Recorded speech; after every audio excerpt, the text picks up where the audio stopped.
এখন কথা হচ্ছে যে আরাফার দিনের রোজা কবে রাখতে হবে, এ বিষয়ে একমত হয়ে যাওয়ার পরে যে ইয়াউমে আরাফা হলো 9 যুলহিজ্জা।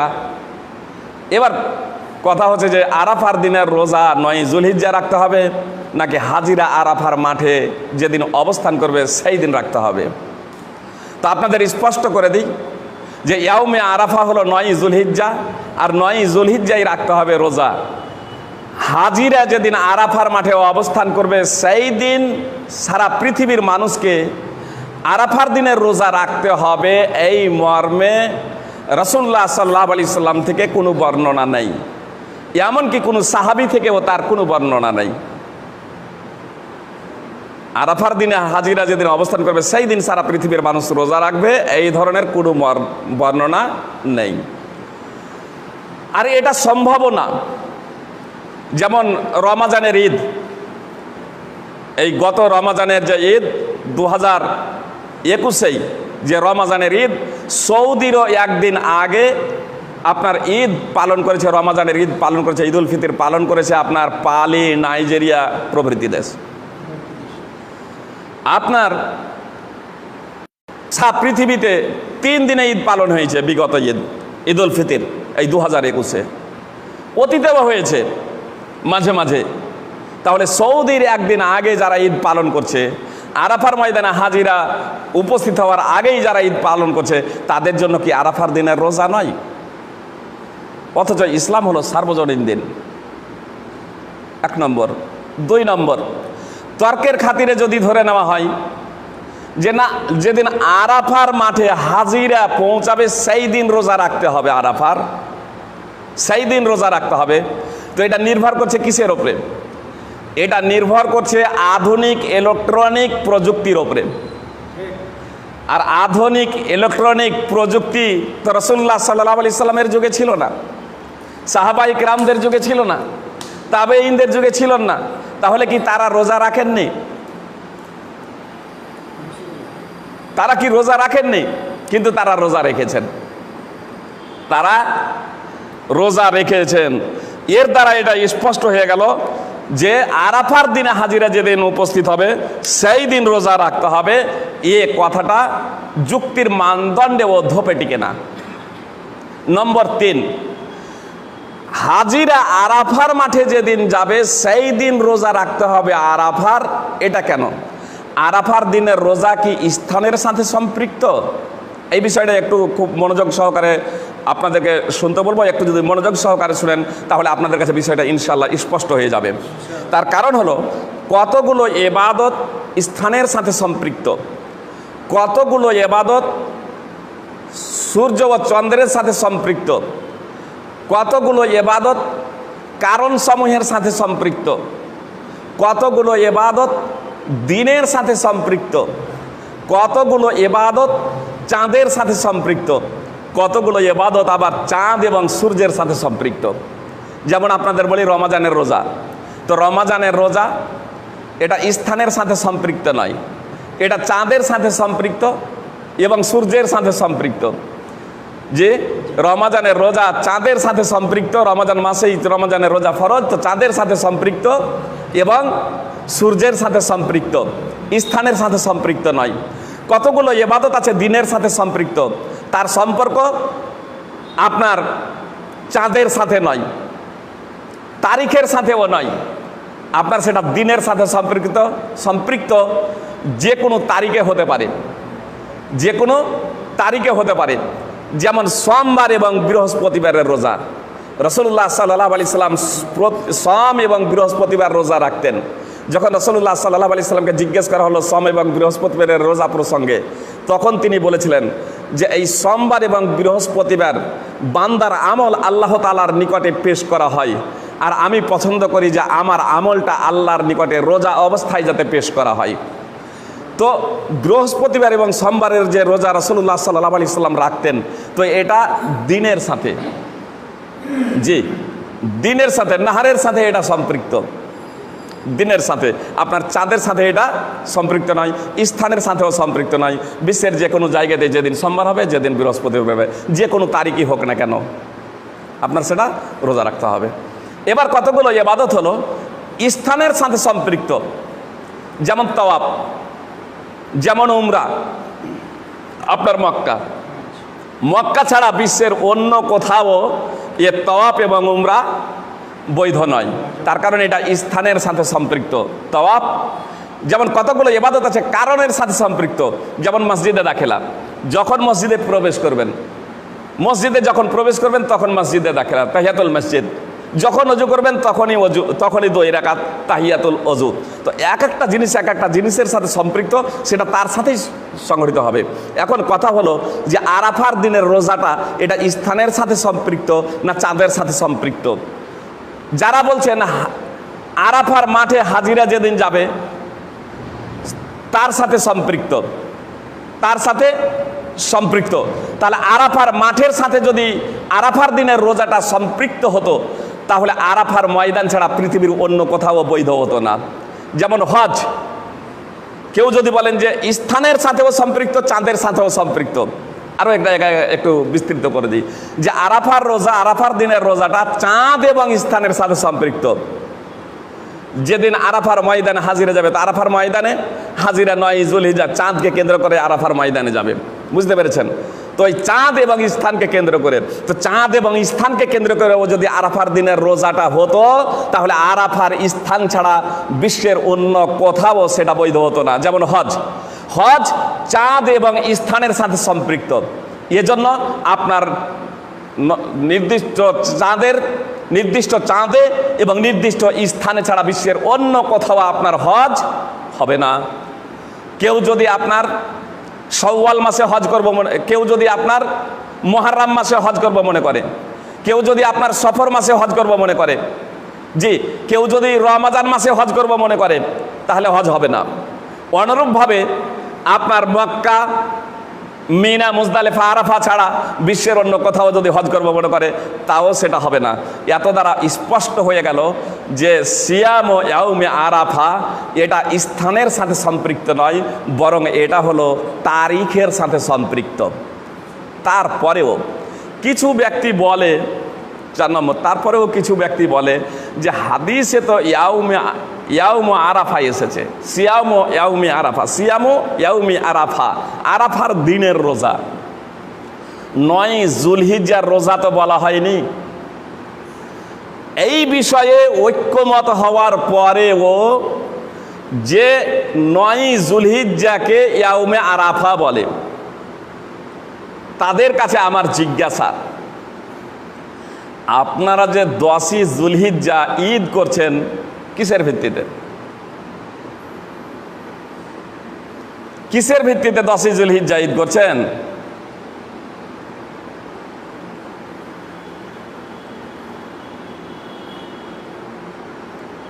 ওখানে তো 10ই যুলহিজ্জা বলা হয়নি, ইয়াউমুন নাহার বলা হয়েছে। ইয়াউমুন নাহার তাহলে 10ই যুলহিজ্জা কেন?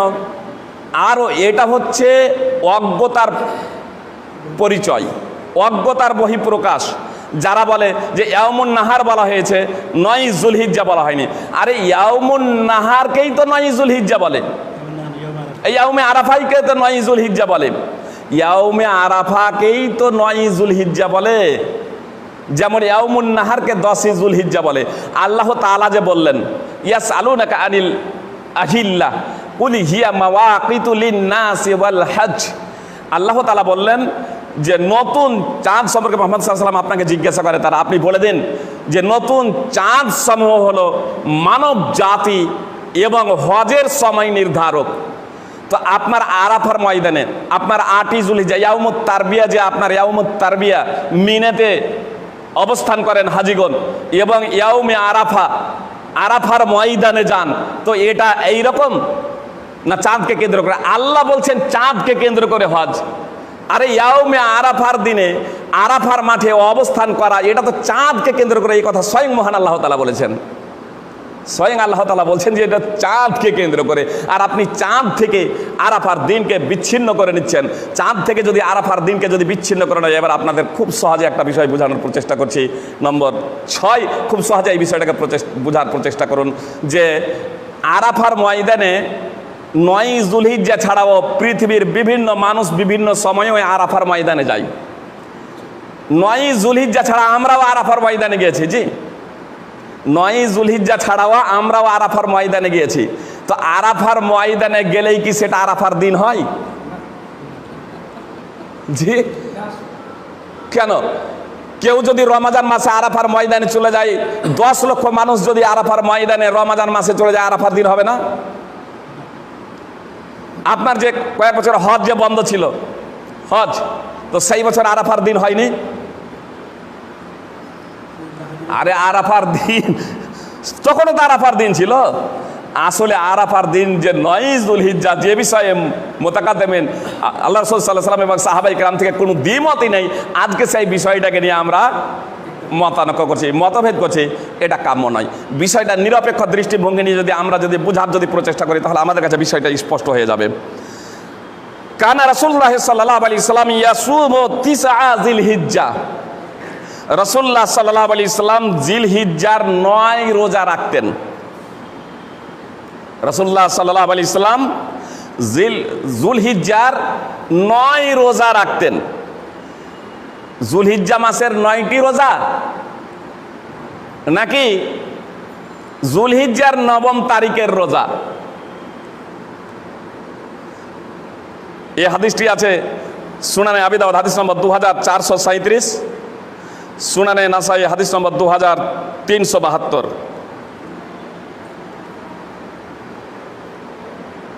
জুলহিজ্জার 9টি যেটা প্রথমত আপনাদের বলি, 9 তারিখ না 9টি রোজা জুলহিজ্জা মাসের। এখানে একটা বিষয় বলে দিই যে 9টি ধরেন আর 9ম তারিখ ধরেন, কিন্তু জুলহিজ্জা মাসের এর দ্বারা স্পষ্ট হয়ে গেল যে এটা চাঁদের সাথে সম্পৃক্ত। জুলহিজ্জার আপনার প্রথম দশকের রোজা যে 9 দিন যে রোজা, এটা হলো চাঁদের সাথে সম্পৃক্ত, এটা স্থানের সাথে সম্পৃক্ত নয়। তার কারণ রাসূলুল্লাহ সাল্লাল্লাহু আলাইহি সাল্লাম রোজা রাখতে স্পষ্ট আদেশ যে ইয়াসুম, কানা রাসূলুল্লাহ সাল্লাল্লাহু আলাইহি সাল্লাম ইয়াসুম 9 জিলহিজ্জা। হাফেজ ইমরান আইয়ুব হাফেজাহুল্লাহ তিনি অত্র হাদিসের অনুবাদ করেছেন 9 জুলহিজ্জা, মানে 9 তারিখ, জুলহিজ্জা মাসের 9 তারিখ। তো 9 তারিখে রোজা রাখতেন। অবশ্যই এ বিষয়ে আপনাদের একটা বিষয় স্পষ্ট করে দিই। মা আয়েশা রাদিয়াল্লাহু তাআলা আনহা বলছেন, মা রাআইতু রাসূলুল্লাহ সাল্লাল্লাহু আলাইহি সাল্লাম সাইমান ফিল আশরি কাত্ত। সহিহ মুসলিম হাদিস নম্বর 1176। হাদিসটি অন্যান্য হাদিস গ্রন্থেও রয়েছে। মা আয়েশা সিদ্দিকা রাদিয়াল্লাহু তাআলা আনহা বলছেন যে আমি জুলহিজ্জা মাসের প্রথম দশকে রাসূলুল্লাহ সাল্লাল্লাহু আলাইহি সাল্লামকে কখনো রোজা রাখতে দেখিনি। আল্লাহ রাসূল সাল্লাল্লাহু আলাইহি সাল্লামের অর্ধাঙ্গিনী তিনি বলছেন, আয়েশা রাদিয়াল্লাহু তাআলা আনহা, যে আল্লাহ রাসূল সাল্লাল্লাহু আলাইহি সাল্লাম জুলহিজ্জা মাসের প্রথম দশকে কখনো রোজা রাখেনি। আর আল্লাহ রাসূল সাল্লাল্লাহু আলাইহি সাল্লামের অপর অর্ধাঙ্গিনী বলছেন আল্লাহ রাসূল সাল্লাল্লাহু আলাইহি সাল্লাম জুলহিজ্জা মাসের 9 রোজা রেখেছেন।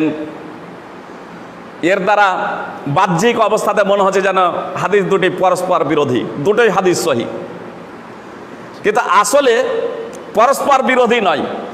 যদি কিসা যেমন ইমরান আইয়ুব হাফিজাহুল্লাহ অত্র হাদিসের ভাবার্থ নিয়েছেন 9 জুলহিজ্জা, জুলহিজ্জা মাসের 9ম তারিখ, অর্থাৎ 9 অর্থাৎ 9ম তারিখ, জুলহিজ্জা মাসের 9ম তারিখে রোজা রেখেছেন। তো যেদিন 9ম তারিখ, জুলহিজ্জা মাসের 9ম তারিখে মা আয়েশা রাদিয়াল্লাহু তাআলা আনহার বাড়িতে রাসূলুল্লাহ সাল্লাল্লাহু আলাইহি সাল্লামের বাড়ি পালি পড়েনি। তার কারণ আল্লাহ রাসূল সাল্লাল্লাহু আলাইহি সাল্লামের একাধিক স্ত্রী ছিল, বিভিন্ন জনের কাছে বিভিন্ন দিনে থাকতেন। মা আয়েশা রাদিয়াল্লাহু তাআলা আনহা তার দেখা কথা বর্ণনা করছেন। মা আয়েশা রাদিয়াল্লাহু তাআলা আনহা তার দেখা কথা বর্ণনা করছেন, আর তার অপর স্ত্রী তার দেখা কথা বর্ণনা করছেন, যার ঘরে 9 জুলহিজ্জা পড়েছে। আল্লাহ রাসূল সাল্লাল্লাহু আলাইহি সাল্লাম 9 জুলহিজ্জা রোজা রেখেছেন, আরাফার দিনের রোজা রেখেছেন। সেজন্য তিনি বলছেন যে আল্লাহ রাসূল সাল্লাল্লাহু আলাইহি সাল্লাম জুলহিজ্জা মাসের 9 রোজা রেখেছেন, 9 তারিখের। আর এই বিষয়টা আরও স্পষ্ট হয়ে যায় বুখারী মুসলিমের হাদিস দ্বারা, যে রাসূলুল্লাহ সাল্লাল্লাহু আলাইহি সাল্লাম আরাফার দিনের রোজা রাখতেন। সুতরাং উম্মুল ফাদল রাদিয়াল্লাহু তাআলা আনহা সূত্রে বর্ণিত যে রাসূলুল্লাহ সাল্লাল্লাহু আলাইহি সাল্লাম আরাফার দিনে আরাফার মাঠে যখন অবস্থান করছিলেন, তখন কিছু সাহাবী রাসূলুল্লাহ সাল্লাল্লাহু আলাইহি সাল্লামের রোজা রাখার ব্যাপারে সন্দেহ পোষণ করলেন। কেউ কেউ বলছিলেন যে রাসূলুল্লাহ সাল্লাল্লাহু আলাইহি সাল্লাম রোজা আছেন, আরাফার দিনের রোজা আছেন, অর্থাৎ যুলহিজ্জা মাসের 9 তারিখের রোজা রেখেছেন।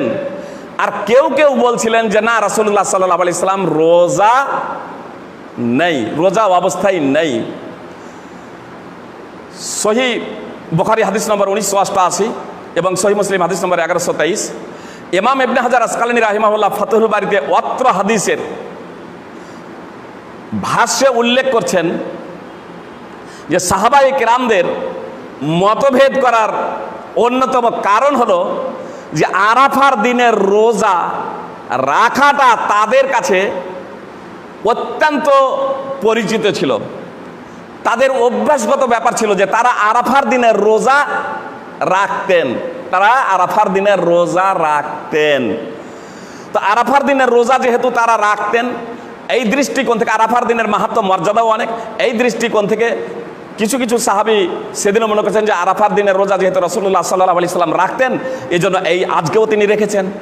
আর কিছু সাহাবী যে এই ধারণা পোষণ করছিলেন যে না, আল্লাহ রাসূল সাল্লাল্লাহু আলাইহি সাল্লাম আজকে রোজা রাখেননি। তো এই দৃষ্টিকোণ থেকে যে ফরজ রোজাই তো সফরে ছেড়ে দেওয়ার অনুমতি আছে, আর একদা রাসূলুল্লাহ সাল্লাল্লাহু আলাইহি সাল্লাম ফরজ রোজা ছেড়ে দেওয়ার নির্দেশ প্রদান করেছিলেন সফরে। তো আল্লাহ রাসূল সাল্লাল্লাহু আলাইহি সাল্লাম তো এখন সফরে আছেন, অতএব আজকে তিনি আরাফার দিনের রোজা রাখেননি, 9 যুলহিজ্জার রোজা রাখেননি। এত দ্বারা স্পষ্ট হয়ে গেল যে রাসূলুল্লাহ সাল্লাল্লাহু আলাইহি সাল্লাম 10ই যুলহিজ্জা, এই 10ই আপনার দশম হিজরিতে যে রাসূলুল্লাহ সাল্লাল্লাহু আলাইহি সাল্লাম হজ করেছেন, তার আগেও আরাফার দিনের রোজা রাখতেন। হজ যের আগেও আরাফার দিনের রোজা রাখতেন।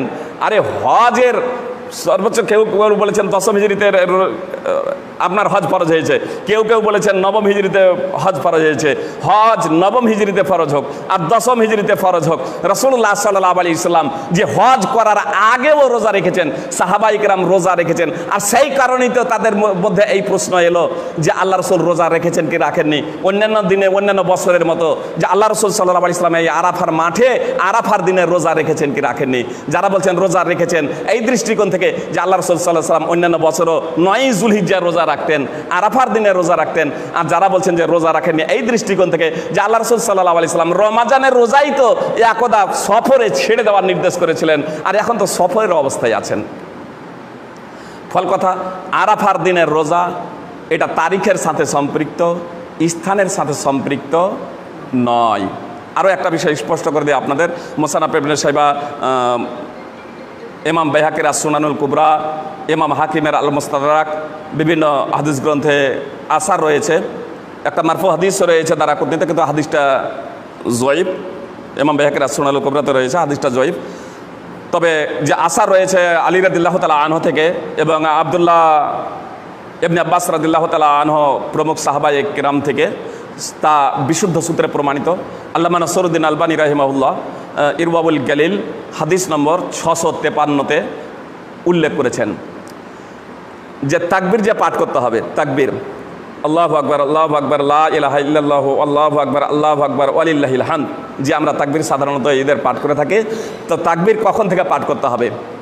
আলী রাদিয়াল্লাহু তাআলা আনহু এবং আব্দুল্লাহ ইবনে আব্বাস রাদিয়াল্লাহু তাআলা আনহু বলছেন যে আরাফার দিনের, ইয়াউমে আরাফা, আরাফার দিনের ফজরের নামাজের পর থেকে নিয়ে আইয়ামে তাশরিকের আসর পর্যন্ত, আলী রাদিয়াল্লাহু তাআলা আনহু বলছেন যে আসরের নামাজের পরেও পড়তেন, মানে মাগরিবের নামাজের আগে পর্যন্ত।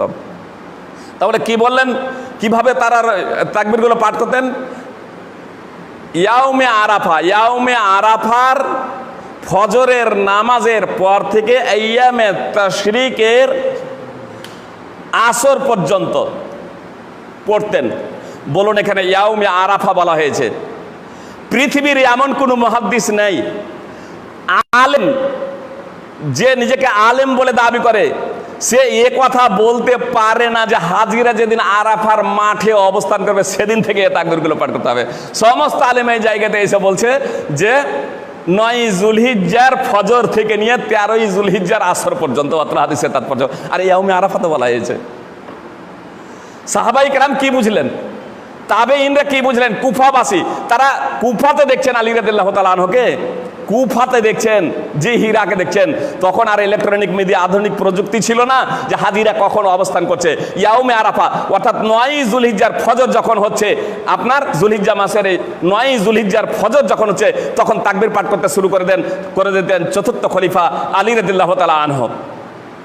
এ কথাই তাবেঈনরা বর্ণনা করছেন। তো সাহাবীদের মাঝে কোনো দ্বিমত ছিল না সুপ্রিয় ভাই, এবং তারা এ কথাটা এরকম উল্লেখ করছেন। আর সমস্ত মুহাদ্দিসিন এ বিষয়ে একমত যে ইয়াউমে আরাফা বলতে 9ই যুলহিজ্জা। সুতরাং জেনে শুনে কেউ যদি 8ই যুলহিজ্জা হাজিরা যদি আরাফার ময়দানে চলে যায় আর আরাফার ময়দান ত্যাগ করে দেয়, তাহলে সেটা হজই হবে না। একটা বিষয় এখানে স্পষ্ট করে দিই, কিছু হাদিস এই মর্মে আছে, যেমন আয়েশা রাদিয়াল্লাহু তাআলা আনহা সূত্রে হাদিস বর্ণিত আছে যে আল্লাহ তাআলা আরাফার দিনে যত মানুষকে জাহান্নাম থেকে মুক্তি দেন, অন্য কোন দিনে আর এত মুক্তি দেন না। আল্লাহ তাআলার নিকটবর্তী হন, ফেরেশতাদের সম্বোধন করে বলেন যে এরা কি চাই। সহিহ মুসলিম হাদিস নম্বর 1348, সুনানে ইবনে মাজাহ হাদিস নম্বর 3014, সুনানে নাসাই হাদিস নম্বর 3003। আব্দুল্লাহ বিন আমর বিন আস রাদিয়াল্লাহু তাআলা আনহু সূত্রে হাদিস বর্ণিত আছে, রাসূলুল্লাহ সাল্লাল্লাহু আলাইহি সাল্লাম বলেছেন যে আল্লাহ তাআলা ফেরেশতাদের সম্বোধন করে বলেন, উনজুরু ইলা ইবাদি, আমার বান্দাদের দিকে দেখো, আতাউনি শুহসান গুবরা, এলোমেলো চুলে ধুলি ধূসরিত অবস্থায় তারা আমার কাছে এসেছে। আল্লাহ তাআলা প্রথম আসমানে নেমে আসেন। আল্লাহ রাসূল সাল্লাল্লাহু আলাইহি সাল্লাম বলছেন যে আল্লাহ তাআলা প্রথম আসমানে নেমে আসেন, আর তারপরে বলেন, ফেরেশতাদের সম্বোধন করে তাদের সামনে গর্ববোধ করেন, আমার বান্দাদের দেখো, এরা এলোমেলো চুলে ধুলি ধূসরিত হয়ে ধুলি মলিন অবস্থায় আমার কাছে এসেছে। আতাউনি শুহসান গুবরা, মুসনাদ আহমদ হাদিস নম্বর 7089। আবু হুরায়রা রাদিয়াল্লাহু তাআলা আনহু সূত্রে হাদিস বর্ণিত আছে এই মর্মেই, মুসনাদ আহমদের হাদিস নম্বর 8047। তো আল্লাহ তাআলা নিকটবর্তী হন।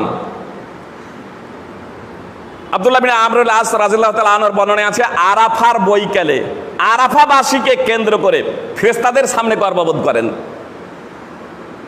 আরাফার বৈকালে, বুঝতে পেরেছেন বিষয়টা? মনোযোগ দিয়ে শুনবেন এই কথাটা। আরাফার বৈকালে আরাফাবাসীকে কেন্দ্র করে, আরাফাবাসীদেরকে কেন্দ্র করে ফেরেশতাদের সম্মুখে গর্ববোধ করেন, আমার এই বান্দাদের দেখো। আরাফায় যারা অবস্থান করছে আরাফার বৈকালে, আমার এই বান্দাদের দেখো, তারা এলোমেলে চুলে ধুলিমলিন হয়ে আমার কাছে এসেছে। তো আল্লাহ তাআলা প্রথম আসমানে নেমে আসেন আর আরাফাবাসীকে কেন্দ্র করে ফেরেশতাদের সম্মুখে গর্ববোধ করেন। আমার কিছু ভাইয়েরা বলেন যে আরাফার দিনের এত মাহাত্ম্য যে আল্লাহ তাআলা প্রথম আসমানে নেমে আসেন, আর হাজিরা যখন আরাফার ময়দান ত্যাগ করে দেন তখন আসলে মর্যাদাটা ফিকে হয়ে যায়, তার কারণ তখন তার প্রথম আসমানে থাকে না। জি, আর প্রথম আসমানে নেমে আসেন আর ফেরেশতাদের নিয়ে গর্ববোধ করেন কেন্দ্র করে, এটা সারা বিশ্বের মানুষদেরকে কেন্দ্র করে নয়। তো তার সাথে আপনার কি সম্পর্ক? তার সাথে কি সম্পর্ক? আপনার রোজাফার আরাফার দিনের রোজার তো মাহাত্ম্য এবং ফজিলত আলাদা রাসূলুল্লাহ সাল্লাল্লাহু আলাইহি সাল্লাম বর্ণনা করেছেন। যেমন একটা হাদিস এরকম আপনাদের সম্মুখে পেশ করা হলে আপনারা খুব সহজে এই বিষয়টা বুঝতে পারবেন। বিখ্যাত হাদিস বুখারী মুসলিম সহ বিভিন্ন হাদিস গ্রন্থে রয়েছে। সহিহ বুখারী হাদিস নম্বর 1145 এবং 6321। আল্লাহ রাসূল সাল্লাল্লাহু আলাইহি সাল্লাম বলছেন, আল্লাহ তাআলা বলেন, মান ইয়াদউনি ফাআস্তাজিব লাহ, কে আমার কাছে প্রার্থনা করবে আমি তার প্রার্থনা কবুল করব। অবশ্য অত্র হাদিসে রয়েছে যে রাত্রের যখন 1/3 বাকি থাকে, রাত্রের যখন 1/3 বাকি থাকে, তখন আল্লাহ তাআলা প্রথম আসমানে নেমে আসেন, অতঃপর ঘোষণা দেন, মান ইয়াদউনি ফাআস্তাজিব লাহ, আমার কাছে কে প্রার্থনা করবে, আমাকে কে ডাকবে, আমি তার ডাকে সাড়া দেব। মান ইয়াসআলুনি ফাউতিয়াহ, আমার কাছে কে চাইবে আমি তাকে দিব। মান ইস্তাগফিরুনি, আমার কাছে কে ক্ষমা প্রার্থনা করবে, ফাআগফির লাহ, আমি তাকে ক্ষমা করে দেব। রাত্রের যখন শেষ 1/3 বাকি থাকে, তখন আল্লাহ তাআলা প্রথম আসমানে নেমে এ কথা ঘোষণা করেন। মনে করুন সৌদির যখন রাত্রের শেষ 1/3, তখন অন্য কোথাও দিন না দিন নয়, আমাদের সেই সময় ফজর। তো ওই ফজরের টাইমে যদি ওই আহ্বানটা করি যে সৌদির এখন ওখানে আল্লাহ প্রথম আসমানে নেমে এসেছেন, তাহলে চলবে আমার? এটা আমার জন্য না, ওটা সৌদির জন্য। সৌদির যখন রাত্রের 1/3 বাকি আছে, বিশ্বের অন্য কোথাও দিন আরো দিনেই এরকম করছে প্রার্থনা, সেটা না। জি, অনুরূপভাবে আমার যখন রাত্রের শেষ 1/3 থাকবে, তখন আমার জন্য সেই জিনিসটা, ওর শেষ 1/3 না। অনুরূপভাবে এই বিষয়ে যদি দেখেন আপনার ইয়াউমে আশুরা, 10-এর ইয়াউমে আশুরাটা হাদিসে এসেছে, যে হাদিসে এসেছে ইয়াউমে আশুরা বলা হয় 10ই মুহররমকে। আল্লাহ রাসূল সাল্লাল্লাহু আলাইহি সাল্লাম যখন মদিনায় এলেন, ইহুদিরা রোজা রাখছিল। আল্লাহ রাসূল সাল্লাল্লাহু আলাইহি সাল্লাম জিজ্ঞেস করলেন যে তোমরা কেন এই দিনে রোজা রাখছো? ইহুদিরা বলল যে এই দিনে আল্লাহ তাআলা বনী ইসরাইলকে তাদের দুশমনদের হাত থেকে রক্ষা করেছিলেন। সহিহ বুখারীর বর্ণনা, মুসলিমের বর্ণনা রয়েছে যে আল্লাহ তাআলা মুসা এবং বনী ইসরাইলকে মুক্তি দিয়েছিলেন এই দিনে। এই দিনটা হলো মহান দিন, এবং ফিরাউন এবং তার সৈন্যচারীকে আল্লাহ তাআলা সদল বলে ধ্বংস করে দিয়েছিলেন। মুসা আলাইহিস সালাম আল্লাহ তাআলার শুকরিয়া স্বরূপ এই দিনের রোজা রাখতেন। তখন মুহাম্মদ সাল্লাল্লাহু আলাইহি সাল্লাম বলেছিলেন যে আমি হচ্ছি তার বেশি অগ্রাধিকার। রাসূলুল্লাহ সাল্লাল্লাহু আলাইহি সাল্লাম রোজা রাখলেন এবং রোজা রাখার নির্দেশ প্রদান করেছিলেন। সহিহ বুখারী হাদিস নম্বর 2004, সহিহ মুসলিম হাদিস নম্বর 1130। তাহলে ইয়াউমে আশুরা, আশুরার দিনের রোজার প্রসঙ্গ কার সাথে? ফিরাউনের জুলম নির্যাতন থেকে মুক্তির সাথে। যেদিন আল্লাহ তাআলা মুসা এবং বনী ইসরাইলকে মুক্তি দিয়েছিলেন, সেটা ছিল আপনার মিশরে যেদিন মুক্তি লাভ করেছিলেন। জি, আমাদের একদিন আগে চাঁদ উঠে, আমরা মুহররমের রোজা রাখি 10ই মুহররম, আমাদের চাঁদকে কেন্দ্র করে, তাদের চাঁদকে কেন্দ্র করে নয়। কেউ যদি বলেন যে আচ্ছা ঠিক আছে ভাই, আজ থেকে আমি ওই মিশরের চাঁদকে কেন্দ্র করে করব, রাসূলুল্লাহ সাল্লাল্লাহু আলাইহি সাল্লাম কখনো মিশরে কবে চাঁদ দেখা গিয়েছে এটা অনুসন্ধান করেননি। সাহাবায়ে কেরামকে অনুসন্ধান করতে বলেননি, যেহেতু মিশরের সাথে এটা সম্পৃক্ত, এর দ্বারা এটা বোঝা গেল ইয়াউমে আশুরা যেহেতু 10ই মুহররমকে কেন্দ্র করে, অনুরূপভাবে ইয়াউমে আরাফা হচ্ছে 9ই যুলহিজ্জাকে কেন্দ্র করে, 9 তারিখ, স্থানের সাথে সম্পৃক্ত নয়, তারিখের সাথে এটা সম্পৃক্ত। আল্লাহ তাআলা জমিয়তে আহলে হাদিসের আব্দুল হামিদ ফাইজি, যে আব্দুল হামিদ ফাইজি একজন মাদানী আছেন, আব্দুল হামিদ আল ফাইজি আল মাদানী হাফেজাহুল্লাহ, আল্লাহ তাআলা তার জ্ঞানকে আরও বৃদ্ধি করে দিক। তিনিও বলছেন যে 9ই যুলহিজ্জা আপন আপন দেশের চাঁদের সাথে 9ই যুলহিজ্জা আরাফার দিনে রোজা রাখবেন। আমাদের আব্দুল হামিদ ফাইজি এক উত্তর 24 পরগনার আছেন। আমাদের ভাই আব্দুল্লাহ সালাফি হাফেজাহুল্লাহর সংগঠনেরই একজন বিশিষ্ট কর্মী, এবং উত্তর 24 পরগনার আমার জানা মতে সব থেকে বড় আলেম, মানে ওই জমিয়ত আহলে হাদিসের। তিনি আগে সন্দেহ পোষণ করতেন, হাজিরা যেদিন আরাফার মাঠে অবস্থান করবে সেই দিন রোজা রাখতে হবে আরাফার দিনের। আলহামদুলিল্লাহ ইদানিং ওর একটা পোস্ট এরকম আমি পড়লাম, তিনি কপি করেছেন এবং তিনি এই বিষয়টাকে প্রাধান্য দিয়েছেন এবং খুব তথ্যবহুল আলোচনা করেছেন যে আরাফার দিনের রোজা এটা স্থানের সাথে সম্পৃক্ত নয়, এটা হচ্ছে তারিখের সাথে সম্পৃক্ত। 9ই যুলহিজ্জা আরাফার দিনের রোজা রাখতে হবে, হাজিরা যেদিনই আরাফার মাঠে যাক না কেন, ওদের সাথে আমাদের কোনো সম্পর্ক নেই, এটা তারিখের সাথে সম্পৃক্ত। সুপ্রিয় ভাই এবং বোন, আপনাদের চাইবো এই যে আল্লাহ রাসূল সাল্লাল্লাহু আলাইহি সাল্লাম আরাফার দিনের যে মাহাত্ম্য এবং ফজিলত বর্ণনা করেছেন, আমরা যাতে সেই ফজিলত এবং মাহাত্ম্য অর্জন করতে পারি, তার জন্য আল্লাহ তাআলা আমাদের সকলে তৌফিক দান করেন, আমিন। আসসালামু আলাইকুম রহমতুল্লাহি ওয়া বারাকাতুহু।